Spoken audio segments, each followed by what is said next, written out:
So for us to have some type of flexibility to be able to go to these timeshares, this is perfect. You're able to work remotely because you can literally live in Marbella, Spain for a month or so and pay $500 a week for these timeshares, sometimes $300 a week at a Marriott with a kitchen.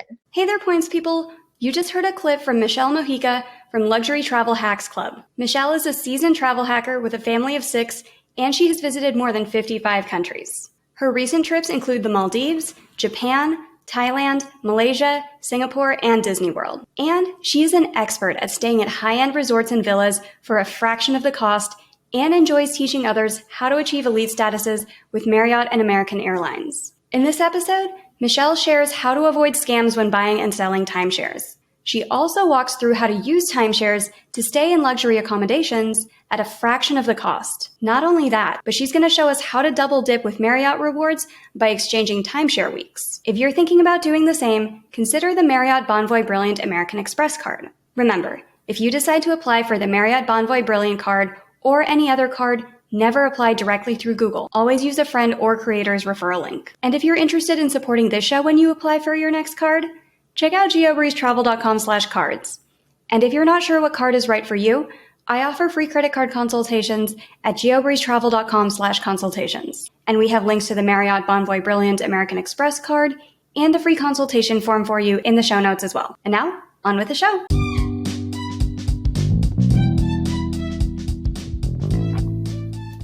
Welcome to the Geobreeze Travel Podcast, a show for anyone wanting to level up their travel hacking lifestyle. I'm your host, Julia Menez. I'm a travel hacker, coach, speaker, Filipino-American ENTJ who loves solid travel gear and using shortcuts on spreadsheets. On this show, I'm on a mission to bring you travel hackers from all walks of life to help you level up your travel hacking game. We dive into credit cards, miles, points, strategy, mindset, and the secrets behind how to travel the world for next to no cost. So let's get hacking.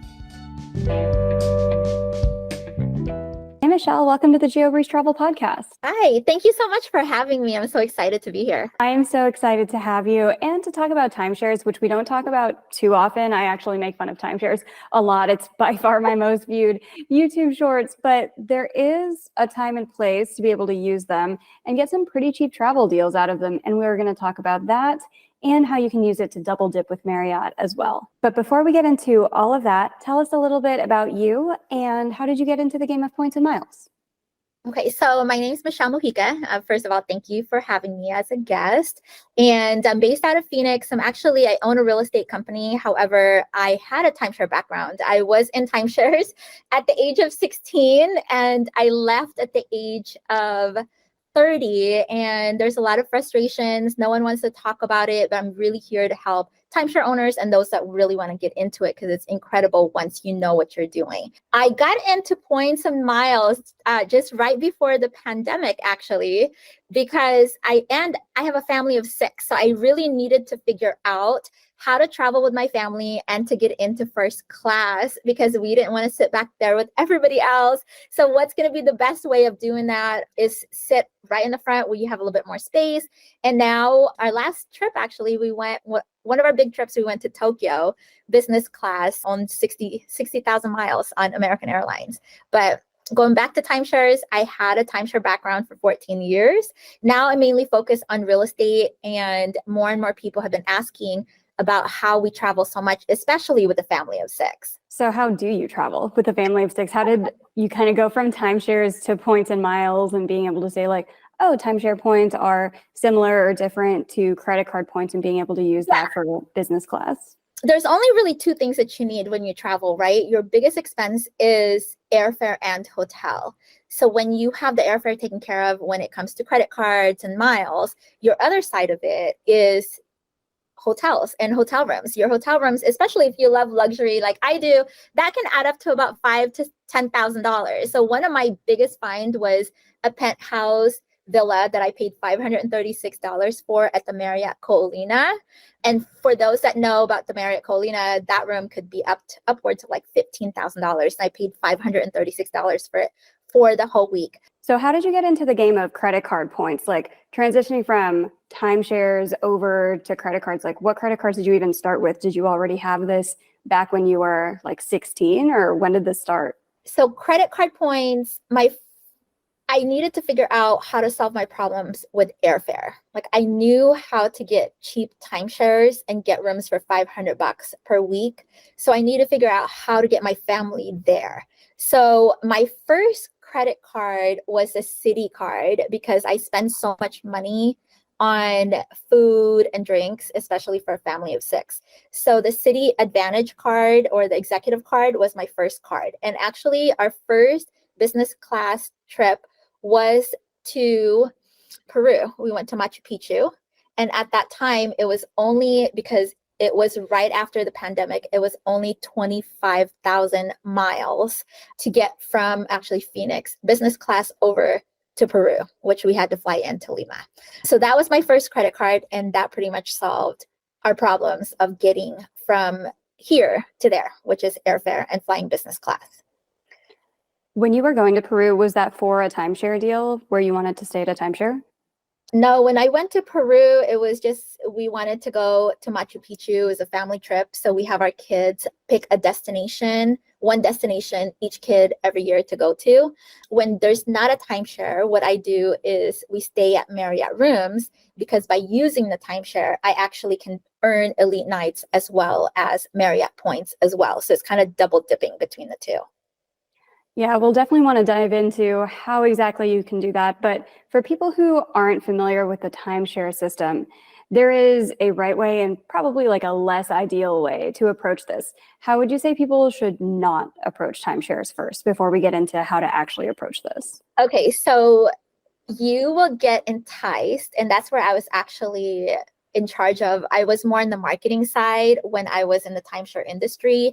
And my job was to get people over to take the timeshare tours. Like you see them at the malls or when you're on vacation, they say, hey, come to Hawaii for 3 days and 2 nights for free or whatever. And you just have to take this timeshare tour. Or if you're at a resort, they say, hey, come over and, do a breakfast and we'll tell you all about it. So you can buy a timeshare directly from the resort itself, like your Hyatts, your Marriotts. Your Hyatts and your Marriotts are going to be the most expensive ones, or the Westins, right? You can spend upwards of like $50,000 to $75,000 to own a timeshare, which they call it a vacation club, which is mainly on points. And unless if you just want things easy and you definitely love to pay retail, don't go that route, because there's a lot of people that don't know how to use their timeshares and they're reselling them on the resale market. And when I say reselling them, it's literally instead of paying $50,000, you can pay $5,000. But there are those that you can also get for either free or like less than $1,000 or $2,000. So definitely get it through resale as opposed directly through the developer. Yeah, there's all sorts of those in Las Vegas and Hawaii and other places where they're like, oh, here's a bunch of free stuff for listening to our presentation. And a lot of people in the points community do like to go to those presentations just to get free stuff. You just need to make sure you're very good at saying no to a hard sell. If you're there and you need like a quick script, you can just usually say at the end of it, hey, like we made a deal. We would trade you 90 minutes of our time for these incentives. You are well over the 90 minutes at this point because they always go over time. And you can just say like, since you already broke your end of the deal, I'm not really interested in doing some kind of other deal with you today. I'd like to just fill out the evaluation form and go. And they'll let you enjoy the rest of your trip at that point. But there are so many people who, like you mentioned, get kind of bamboozled into paying a gazillion dollars in reoccurring fees each year for these timeshares, and then they want to get out of it. So they just sell theirs for pennies on the dollar on these different resale markets. If somebody was like, that's where I should go, is the resale markets, where exactly are those resale markets that you can shop for these on? So the most reputable ones, there's one website called redweek.com. So it's RED week, WEEK. And they verify the weeks. You more than likely you're not going to get scammed. But that's where really like serious timeshare owners are like here. And there's a part on there where you can get it for free or like $1. And sometimes too, like there's transfer fees. So if I wanted to sell you mine, there's resort transfer fees where it's like, you'll have to pay a couple $100. But a lot of times these owners are so desperate to just get rid of it. And they're just like, I'll pay for the transfer fee, just take it.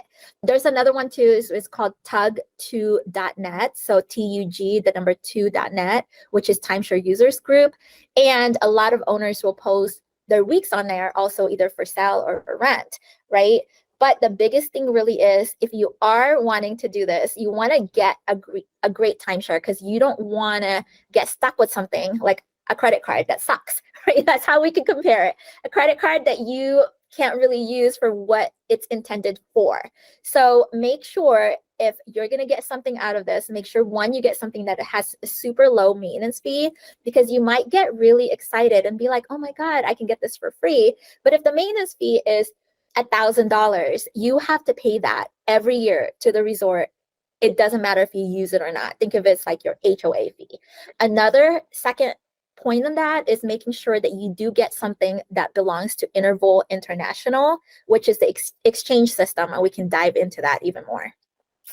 You mentioned earlier that you will most likely not get scammed if you're going through these websites. Is there ever anything to watch out for where 90% of the time you're okay, but here's a red flag in case that is like a scammer on one of these forums? I would say Red Week does verify the information. Tug is you're dealing. I haven't had the experience of dealing with Tug because you're really going from one owner to the other. The best thing to do would call the resort and verify that the timeshare is paid off. This is the actual owner. And even then, because I know a lot of these scammers are crazy and they're really, really good. Don't send anything through Zelle unless if you know them, or maybe do PayPal and do like a PayPal protection, that type of payment. But at the end of the day, if you're getting it for free and they're offering to pay for your transfer fee anyway, and then there's also, you can also go through a title company. Some title companies will verify all that stuff for you and handle it, and you'll have to maybe pay a couple $100s. So it's important. There's not a lot of people, or I haven't really met anybody in this timeshare world that's doing what I'm doing. So get with somebody that knows what they're doing. And number two, just verify all the information, just like anything else. If it sounds like too good to be true, or if you just feel it in your heart that you're probably gonna get scammed, it's more than likely is a scam. For anybody who's like, I got myself a timeshare long ago and I need to get rid of this thing, I am not using it, the reoccurring fees every year are adding up. Are these forums the best way to just get rid of your timeshare as the resale market, or is there another way for somebody to just get out of their timeshare agreement? Those two are, first of all, there's a lot of timeshare exit scams that are out there where all these companies will say, okay, pay us $3,500, and all they do is just list it, right? I mean, there's also eBay. Some people will go into eBay because some brokers will post their listings on there through eBay. I would say your biggest thing is calling the resort directly, maybe doing a three-way call, hiring a third party like a title company, definitely, to do all this stuff. But I would say stick with those two. Try to avoid eBay if you can, but definitely go through just Red Week or Tug if you have those two choices. Because anywhere else, you're probably going to go down a rabbit hole. And if somebody was really excited to just give it to you, more than likely, one of two things. The timeshare sucks. You can't exchange it. It doesn't have like an exchange power where you can get like a Marriott or a Hyatt. And number two, they've been paying for it. I had one that somebody gave to me and they bought it like in 2005, never used it in 10 years. And they just have no idea. Stick something that has a great brand too, like a Sheraton. Marriott's are really a little bit more expensive, but you don't need to really own there. But if it's something that has of a reputation where you can verify the information, not just like a one-off resort somewhere, that's what I would recommend. So all of these different timeshares that are kind of co-branded with the hotels that we already know and love, like Marriott and Hyatt, would you say those tend to be the better timeshares, or are they more expensive because they're brand name? They're more expensive because of brand name. So your typical Marriott timeshare as far as maintenance fees, because when we go back to talk about maintenance fees, that's what you're responsible for every year, right? And a lot of them, like a Marriott, would be $1,500 per year for your maintenance fee. So that's the reason why I mentioned owning something that's like that has a cheaper maintenance fee, but also has a great trading power, because you don't necessarily have to own at the Westin or the Marriott to be able to stay there, because all you need to do is own at a less expensive resort. Like mine literally looks like the Motel 6, and it's not rated whatsoever. I don't know, maybe it's like a 2-star, but learned so much about it, like probably have spent 4 to 5 hours per day just in my spare time, just learning how to do this thing to be able to trade for like the Hyatts and the Marriotts. But if you do own there, it is a great product to own. And if you are planning on something, you're pretty much guaranteed to be able to stay at those particular resorts. So the strategy is to find a motel level timeshare that no one's really going to stay at, but you're going to use the trading power to stay at somewhere like a Marriott where you don't have to pay the West End fees, but you can still kind of like backdoor your way in there. Correct. Yes. And most people think you have, and that's like the number one question I always get. Because every time I post on my stories, it's either like the Hyatt or the Marriott in Hawaii. Everybody wants to go to Hawaii, except for travel hackers. So we're like, all right, we're kind of done with Hawaii. But most people think you have to own there. And when they look into it, the maintenance fees are pretty high, like $1,500 to $2,000. But no, you can own at a lower end property. You just need to know the exchange power of it and making sure that it is through Interval International for the exchange purposes. How do you verify those things? How do you make sure it's through Interval International for the trading currency to work well? And how do you check the exchange rate between the property that you're getting off of Red Week or Tug or something like that versus, okay, ultimately I would like to stay at a Westin. How do you check for all of those steps to make sure that the currency conversion in like timeshare currency is going to work the way that people want it to work? Because that seems like a couple extra steps. Yes. So one, you have to verify with the resort. Okay. Most timeshare owners don't know the exchange programs because they've never used it. This is why it's so great, because a lot of times, the less people that know about something, the more opportunities that you have, right? So one, you have to verify with the resort, who do you exchange with? So you can call the resort directly, like which exchange company do you guys exchange with? So there's 2 exchange companies. There is Interval International and there's RCI. So it's II and RCI. RCI, I'm not a big fan of. Like, they have the Hiltons and more like lower end properties, but Interval International, they have the Hyatts, they have the Marriotts. So you have to call the resort directly and verify, because sometimes they might be part of both. And the biggest thing is, since Marriott Vacations Worldwide owns Interval International, that's where their inventories are going to be. So if you want the best resort, that's where you really need to go. The biggest thing with these deeds too is you own them for the rest of your life. So for example, if they're part of Interval, you're going to be able to exchange through all that network of resorts that Interval has. So is a 1-week deed at your Motel 6 timeshare going to get you 1 week at a Westin? Yes. How does that work? What happens is, even though more and more people have been traveling, obviously now after the pandemic, right? The resorts still have this, like, a lot of inventories that are vacant, which is the reason why they have to sell all these vacancies and these vacant rooms. So same thing happens. Most of these timeshare owners can't go and take these vacations. Most of these timeshare owners don't even know they can exchange to like another destination, because when timeshares were created, people used to go to the same resort over and over and over and over. So a lot of that age group, let's just say in their 70s, they have no idea how an app works. They have no idea they can even log in. They're still calling in to see what's available, when in reality, you can do everything on the website or on the app. So our generation, when I say generation, I'm in my 40s, right? I know how to work an app. I know how to log it in. Like, I never have to call them. So there's always availability there, because there's always availability at the resort. So it really depends on the season. Like, you're not going to be like, oh, I'm going to go to Hawaii during the peak season, like in the summertime. Is it possible? Yes, and I've done it, but there's going to be less inventory. If you're looking to earn more points and miles, there are usually 2 main ways to get there. The first one is with credit card sign-up bonuses, where you can easily earn tens of thousands of points by putting your expenses on a new credit card. If you're in the market for a new credit card, we offer free credit card consultations and provide you with personalized recommendations based on your particular travel goals, budget, and lifestyle at geobreezetravel.com/consultations. But there are also a ton of ways to earn points outside of opening more cards. And we have some of my favorite methods like stacking, finding hidden bonus offers, and finding reimbursable spending strategies outlined in my free webinar called You Do Not Need 20 Cards. Check out the free webinar on geobreezetravel.com/webinar. And we have links to both the free consultation form and the free webinar for you in the show notes. And now, back to the show. So does it work like an award calendar where you say, I have 1 week of like nights I can use based off of my Motel 6 that I'm not going to use at my Motel 6 timeshare. Let's look at this website and it will show me all of the award availability for all of the different hotels, and I'll just pick a hotel I like and then see what weeks are available. Is that how it works? There's two parts. There's the resort inventory and there's also the owner inventory. So if I own somewhere, I could decide not to use it and put it in there. Yeah, so that makes sense. So you're like, okay, what I have access to is this Motel 6 for a week. I'm not going to use it, so I put it back into the inventory management system. Yes.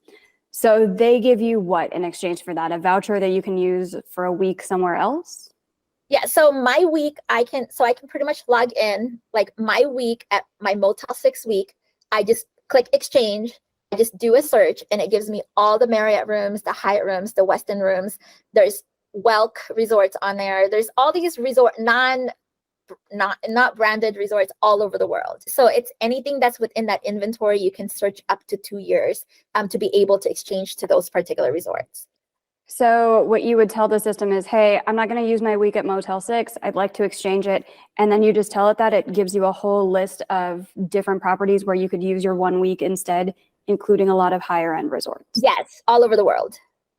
Okay. Yes. And would it all be like with the Marriott Hyatt system? Like you can use it at Marriott or Hyatt or any of these other places, or it tends to have, like, how do they filter what you're allowed to do? One, it depends on what inventory has been deposited. Now, when we talk about Marriott owners, they do have higher priority because they are paying more, right? So here's an example. I own one like at a little bit better property, which is at the Sheraton Desert Oasis in Scottsdale. And then I have my Motel 6 ones, right? Sometimes I will see a little bit more inventory with my Sheraton one as opposed to my Motel 6 ones. But every time I trade my week for the Sheraton, like the Sheraton week, that cost me on average of $1,200 because my maintenance fee is much higher as opposed to $536 for my Motel 6 one. But I can always see something with my Motel 6 one, which is my like the Marriotts, the Hyatts, Marriott Colina. So the timeshare salespeople will tell you, you need a higher end property to trade for a higher end property, which is not true whatsoever. Because I can see, and I have proven that I could see the Marriott Colina, Maui Ocean Club, Bali, Marriott in Bali. So anything that Marriott has extra inventory with, they will deposit into that website or Interval International, the exchange system. So you don't need a high-end property to trade for a high-end property. You could get a low-end property and trade for a high-end property with a more limited availability window of when you're allowed to book. So they kind of give them the leftover availability space, kind of like when we see T-14 last-minute availability with airlines. That's correct. But also, if there's a lot of inventory, they have this thing called like the dump, right? And I think airlines does that too, where they have a lot of inventory. So that's how you would compare it to anything else. Like in Aruba, in around April, maybe there's less people that goes to Aruba in April, then they'll put a whole bunch of this inventory that you can really have free range, and it's still beautiful weather. It's not necessarily like a bad thing. So for us to have some type of flexibility to be able to go to these timeshares, this is perfect for like, if you're able to work remotely, because you can literally live in Marbella, Spain for a month or so and pay like $500 a week for these timeshares, sometimes $300 a week at a Marriott with a kitchen. So let's talk about double dipping with the usual Marriott program so that you can get some points to use those at regular Marriott hotels, in addition to the usual weeks that you're getting through your timeshare with Marriott. Okay. How does that work?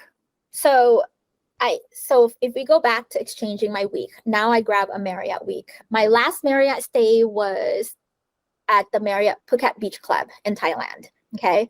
So when I grab that week, now it's under my own reservation, under my name. It has a Marriott reservation number, and the Marriott, I can connect that to my Marriott Bonvoy account. Okay, or I can give them my Bonvoy number at check-in. So depending on the property that you're staying at, you can actually, since I'm going there for a whole week for 7 nights, I will get 7 elite nights for that stay for a week that we paid $327 for our stay at the Phuket Beach Club for a 2-bedroom, which normally would have cost like $4,500. And I got 7 elite nights. And I only got 1,000 welcome points. So some resort will just give you your elite welcome points, right? If you have status, and some resorts will actually give you money on the spend as well. So just make a habit on charging everything, which you already do anyway, charging everything to the room. Not only will you get the 7 elite nights, you'll get your welcome points, and sometimes you will also get the money on your spend as well. Easiest way to hit your elite status. How many nights of timeshare do you have, like, per year, you personally? I personally have on average of 25 to 30 weeks of timeshares that I hold on to. I started with 10. Well, actually, first I started with 1, and I'm like, okay, I really need to have more.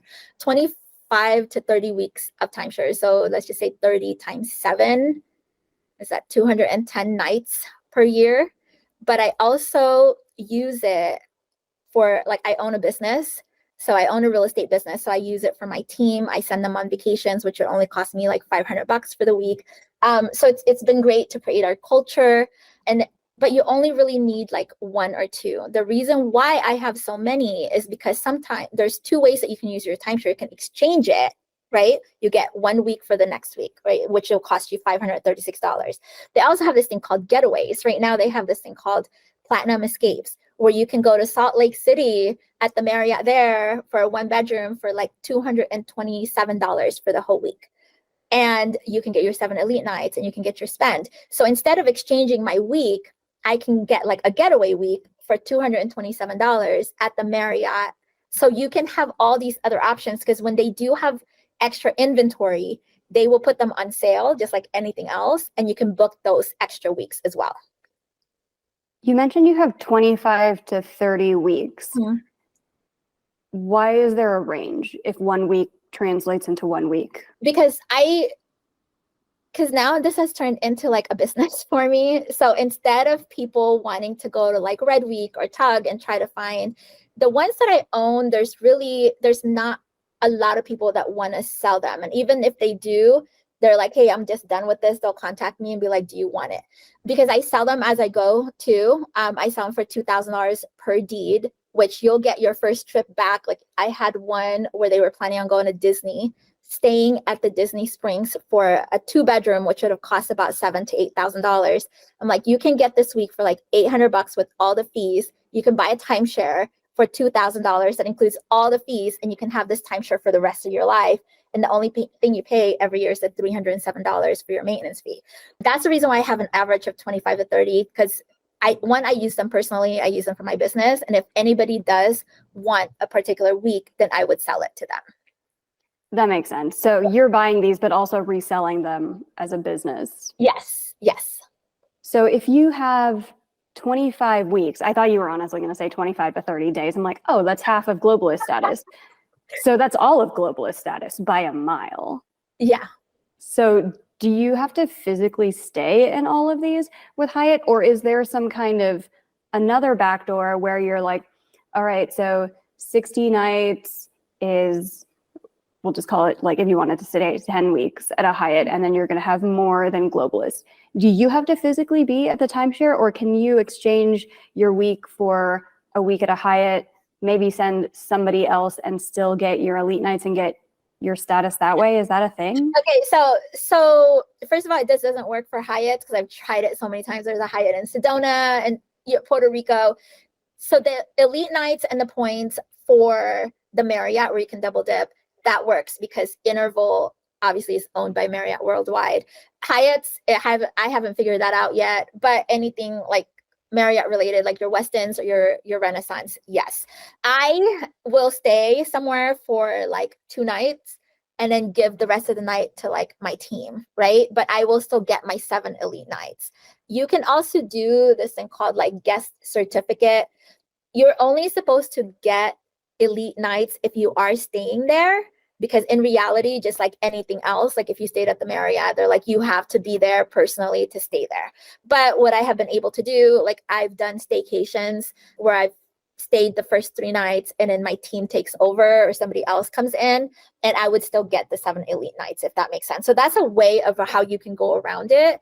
But the Motel 6 timeshare that I own so many at, I've never been there. I've never stayed there, but I'm happy to pay them $307 for the whole week and then be able to exchange that. But to answer your question, there's ways how you can go around it. You don't necessarily want to obviously abuse the system, but if you're going to check in and stay there, then you can get the elite status for the whole week, or elite nights and the points. There's somebody listening to this podcast being like, no, I want to abuse the system. So let's talk about how to get ambassador status with this. If you wanted to stay 100 nights at a Marriott, that's about roughly 15 weeks out of the 25 or 30 that you have. So if you just stayed 15 weeks at different Marriott timeshares, does that cover the 100 nights that you need for ambassador? Yeah. And $20,000 minimum spend to hit ambassador, does the amount of money you're putting into the timeshares, can that count towards the 20,000? No. So it's 23,000 now. I've been able to hit ambassador for the past 3 years. So yeah, they just upped it to 23,000. I'm actually up to like 122 nights right now. And it will be much harder to hit ambassador. And the only way I was able to go around it is, well, let's start with this. Your $307, that doesn't count because that's paid to the resort. That's for your maintenance fee. The exchange fee doesn't count, which is $229. So that's not going to be going towards your spend. But what I have been able to do is that if you do own a business or if you hold meetings, out of those Marriott Elite nights and points that I have earned, if I'm going to go ahead and create an event like that, I will stay at a Marriott property. And instead of having it as an event, I charge it to the room, right? So I charge it to the room, and that's how I'm able to hit that 20,000 or that 23,000. That's like another way how you can go around it, but it will take some type of expenses because it's going to take a whole lot of spending money to be able to get there. There's no way. However, titanium is great. I mean, the difference between titanium as far as what you're going to get and ambassador, I do use my ambassador status a lot, especially with traveling with kids and getting connecting rooms and whatever else. But I mean, if you have titanium and you can get there rather quickly with the timeshare, it's actually a great benefit already. But unless if you're going to spend money, you're probably not going to get there as ambassador. Yeah, for titanium, you just need 75 elite nights these days. So that's about 10 or 11 weeks in a timeshare. Plus, like, you can get automatic platinum status with a couple of Marriott credit cards. So that'll knock off a lot of the requirements already. So you probably need like a few weeks at most, 4 maybe. Yes. Yeah. And honestly, it adds up because sometimes you'll just see like really, really great deals where just like, okay, I need 7 more nights. But if I can just go to like Salt Lake City or something like that, because I'll have a lot of rooms during low season and only pay $200.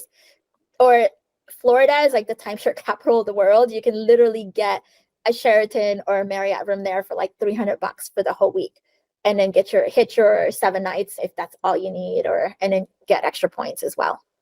And you do have to physically be present in the room, like you or somebody like your team. You can't just make a deal with the property to be like, hey, you're getting your money. You don't have to do any housekeeping or anything like that. Is that allowed? Yeah, I mean, I had it where like I don't check out because we were in Mallorca one year, and depends on the country too, right? When we were in Mallorca, we checked in like 2 days later and I only got 5 nights. Or if you're going to leave a couple days before, like I just don't check out. So they never really call and be like, hey, there's nothing here in your room, and check you out, because you could just be doing something and then coming back. Because you have to look at it this way. This is not a regular hotel room. You're getting a timeshare where you have an actual ownership, where you're staying there for like that whole week. You're pretty much taking over somebody else's week, and that week is already taken over by you. So it's not like they can just cancel it on you or whatever else, because that whole week is already yours. But I had it before where I tried it, where I would call and be like, hey, it's already connected to my app. And I would call and say, hey, my cousin's checking in. Can I go ahead and add them? It is a little bit risky. You can do it. I'm not telling you you should do it, right? But there was one where I connected it to my account where I was supposed to go to Bali, and I had canceled the room or exchanged the room. And for some reason, I still got that 7 elite nights and 1,000 points because it was connected to my room, even though I didn't go. So you just never know. I mean, there's a lot of ways that people can figure out, but I'm not telling you to do it. So Yeah, that makes sense. Any other tips and tricks with connecting timeshare stays to different accounts to kind of double dip and use it to elevate your points game as well? Are you able to get some kind of like United status, since United and Marriott are partners as well? yeah, I mean, I'm sure it's more of like going into your Marriott status and then whatever the benefits are. I'm so simple. I have so much, when you're busy, you're just like, okay, this is what works. So you kind of, you focus on it, right? This is really the biggest thing is, I mean, you can live at these timeshares. Like some of them you can have for up, they have like a limited amount where you can only stay there for 3 weeks. But in reality, if you're traveling all over the world and you're staying for $350 when they do have a sale, right? You can stay pretty much at a timeshare for about $1,500 for the month, get points and status and housekeeping and no other bills. It's like my retirement plan. I'm going to go ahead and rent out my house once our kids are out of the house and stay at these timeshares where at the very most it's going to cost me $2,200 for the month to like maybe go stay in Hawaii somewhere. But it's right now it's just a lot of fun and there's a lot of opportunities only because not a lot of people really know how to work the system. Is that something that somebody could do if they were just a digital nomad? And how feasible is that if someone was like, all right, I've got 30 weeks of timeshare and I'll just like hop around the world and see what availability is there last minute before going to my next city and then just paying $300 or $400 per week, which is a lot cheaper than staying at an Airbnb. Is that a feasible option? Yeah. Or do you run into like different constraints trying to do that? No, definitely you can do that because when I mention low season, when they do like it's called like a drop, right? When I mention low season, the weeks are so cheap, but you can also like book them back to back because there's really no limit unless if the resort says you can only stay here for 3 weeks. So it's fine, stay there for 3 weeks and go somewhere else for 3 weeks.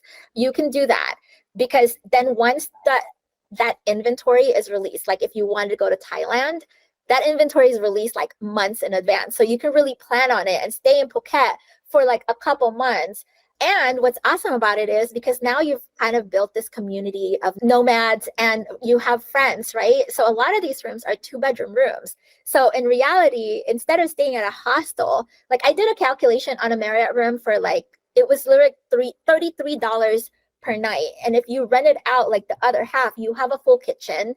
The other person, sometimes they're like a lock off where you can actually have your own entrance because a lot of those timeshares are like that. You can rent out that other room so your week could even be paid for because these are not like hostels where it's questionable if you even want to stay there. These are beautiful resorts that you can stay at. And like I said, you can even rent out the second room. So yeah. Yeah, that is a life hack right there. It can even be like a great investment and, have everything paid for, right? Yeah, that's awesome. So with all of the knowledge that you've amassed about like timeshares and how to kind of integrate that in with a points and miles strategy for earning Marriott status and lots of other hotel points, because if you already have 30 nights covered by timeshares, it's only a matter of time before you use those to earn points to just cover the other 20 nights at regular hotels. With all of this knowledge, what would you say is your number one tip for listeners today? Change your mindset to what's possible for you. I think it starts with the mindset of that's what I want and I can have it. It took a while for me because I think sometimes you settle, right? You settle for the seats in the back because you feel like that's all you can afford. But once I shifted to like, I'm going to sit in first class and I'm going to figure out how I'm going to get 6 of my kids there. Elevating your travel experiences. I feel like with miles and points, so many people just focus on how can I get something for free? And when in reality, you just spend a couple $100 here, a couple $100 there, and that kind of adds up to so much more. But also starting with, it sucks looking at the parking lot in Hawaii. Like I want to look at the ocean and I would rather stay at a Marriott or Westin as opposed to like maybe the Days Inn. I don't know. Be grateful for what you have, but also at the end of the day, don't settle for your situation because I mean, there's such a big world out there when it comes to points and now like timeshare possibilities because not a lot of people really know about this. And I think there's how people feel about credit cards, like don't get credit cards, like you're going to get into debt, like all these bad things about it. Is having an open mind and what it really what doors they can open for you, because another person's opinion of a bad experience, which I get it, there's a lot of really bad timeshares out there. But if you tell yourself, this is what I want, the type of experiences as far as luxury, there is no way in my wildest dreams that I can think of staying at a $15,000 room at the Marriott Colina penthouse villa, a $15,000 room, staying there for $536, earning elite nights and points on top of that. Like, if somebody was to tell me that, yes, it sounds a little bit too good to be true. But if somebody has proven that this can be done, I mean, obviously believe it when you see it, but there's a lot more people out there, especially in this community, that are really wanting to help you, because it is an incredible experience once you get past the doubts and, and everything else. Yeah, great tip. And speaking of great tips, can you give a shout out to somebody else on the internet who you would recommend listeners follow for even more points and miles tips? Yes, I don't know if you've had him before, but I love Ben's Big Deal. I think once you really focus on this is what I want out of life and growing a community, we actually ended up being at the Marriott Colina at the same time for some odd reason. But I feel like he really dives into it. He puts a lot of effort into his videos and he's knowledgeable. But yeah, I love Ben's Big Deal. He's incredible. Fantastic. And where can we find you on the internet? I'm on Instagram. I'm the most active there, which is at Luxury Travel Hacks Club. You can also follow me at Michelle Mojica Official. If you already own a timeshare now and it is part of Interval International, I do have a group, which we have around 23,000 members, which is called Interval International Travel Hacks. That's where you can also go if you are debating if you do want a timeshare or not. I do post like screenshots on there of like some of the deals that I have found. So you're you can see exactly what is on there, and you never get to see that because a lot of timeshare people are like, hey, this is what you can do and whatever else. But in reality, most of the time they're lying to you. So that would be your unique opportunity to really see what's available. That is a fantastic resource that I'm sure a lot of people who dove into timeshares were like, I wish I had seen that beforehand. And a lot of people who have thought about it, but like made some decision or another were like, yeah, I wish I had some knowledge of like what was actually possible out there. So thank you so much for creating that resource and that community. And thank you so much for coming onto the show today and sharing all of your knowledge. Thank you so much. And I really appreciate you. And we'll be at the travel conference in November as well. So I'm looking forward to meeting you in person. I'll see you there.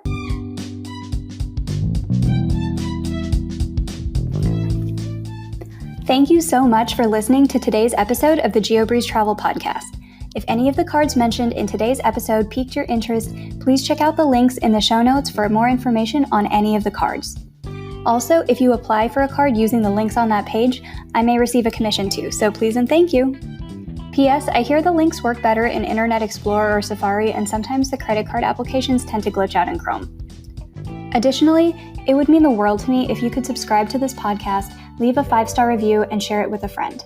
And if you would like to make even more travel hacking friends, please sign up for the Patreon to access our monthly masterclass hangouts. We dive deep into a particular points program each month, and you'll get to ask all of your travel hacking questions and enjoy being around other people who enjoy points and miles just as much as you and I do. If you would like an invite to the next one, head over to geobreezetravel.com/hangouts to sign up to be on the invite list. Take care and happy travels!